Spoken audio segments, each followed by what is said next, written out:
Hi YouTube, it's Audrey, and today I am making my first video about Tourette syndrome. I am going to attempt to make these videos once a week, a little bit more, a little less, give or take, each on a different subject regarding Tourette. Hence the username, it's a Tourette thing. So today I'm just going to make an informational video just about what Tourette is and the facts. Well, that was a tick that you saw just there, me making that little squeaky noise and wrinkling my nose. Tourette's is a neurobiological disorder. It is hereditary. Me and my cousin, who is 10, we both have it. The exact gene has not been quite defined yet, but they're getting closer. And what doctors believe it to be is an imbalance with dopamine.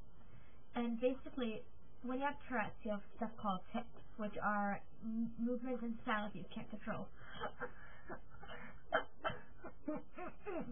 That was one of them. That was a vocal and motor tic. Motor tics are movement ones, like twitching your hands, like flicking your hand, which is one that I do, or wrinkling your nose, or some that I have, like I have a jumping one. That's what you call a complex motor tic. That's one that is more severe. That's stuff like pulling your hair, dropping onto the floor, or like yanking on your clothes. And then there's vocal tics. And vocal tics are things like clearing your throat, squeaking, which I do. And then there are more complex ones, which are like coprolalia, yelling out swears, which I'm pretty sure most people know. Oddly enough, that only occurs in less than 15% of people with Tourette's. Very few people actually swear as a tic. There's also echolalia, which is repeating somebody else's words or words that you hear, like stuff on TV and on the radio. And then there's palolalia, which is what I have, minorly, not very bad, and that's repeating your own words. So tics are kind of like itches or like sneezes. I'll use an itch as an example. So when you have an itch, it starts off small, and if you don't scratch it, it gets worse and worse and worse. And so you have to scratch it, and then you gotta itch a lot. And that's what I compare tics to. And a tic is like not just one itch. A tic is like 10 or 15 itches at one time. And my body sends out things, little Tourette signals. Signals that tell your body how to move. And there's something wrong with the signals in my brain. And so it sends out signals when it doesn't need to. These are what I call my itches. And like you can, just like anybody else can, you can hold in an itch, but not for long, and it's incredibly uncomfortable, and it takes a lot of energy because it's not like a normal itch. It's so severe that you can't think of anything else. Some people, it's so bad that they can't hold it in at all. So when people ask if tics are controllable, the answer is no.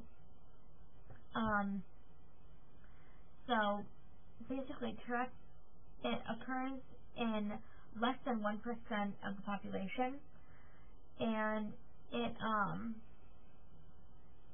it starts between the ages of around 4 to 8. Mine started when I was 6, and they started with eye-rolling tics. But you can get diagnosed with Tourette's as long as it starts before you're 18, and as long as you have a motor and a vocal tic. So I know that most people have heard of coprolalia, the swearing, and I just want to clear up the fact that yes, that does happen, but it's not common. It's in less than 15% of people with Tourette's. It is romanticized by the media, and this isn't what Tourette's is. Tourette's is much more subtle, something like coughing, or blinking, or scrunching your nose up, or biting your lip. That's what Tourette's is, and people think that it's okay to make fun of it because it's on TV, and South Park does it, and Family Guy does it, and people that they see do it. But making fun of Tourette's isn't going to make anybody's life better. It's not going to make yours better, and it's certainly not going to make the person you're making fun of their life better.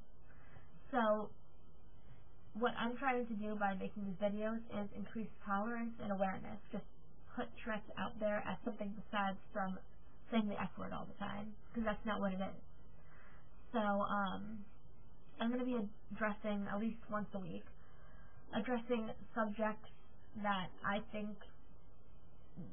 people might have concerns about, or if you're watching this and you want me to address a subject, let's say about Tourette and going to school, or going out in public, or dealing with family, or getting a diagnosis, or coping methods, message me or comment on my video, and I'm also going to leave my email address below, my special Tourette one, and so you can contact me there whenever you want.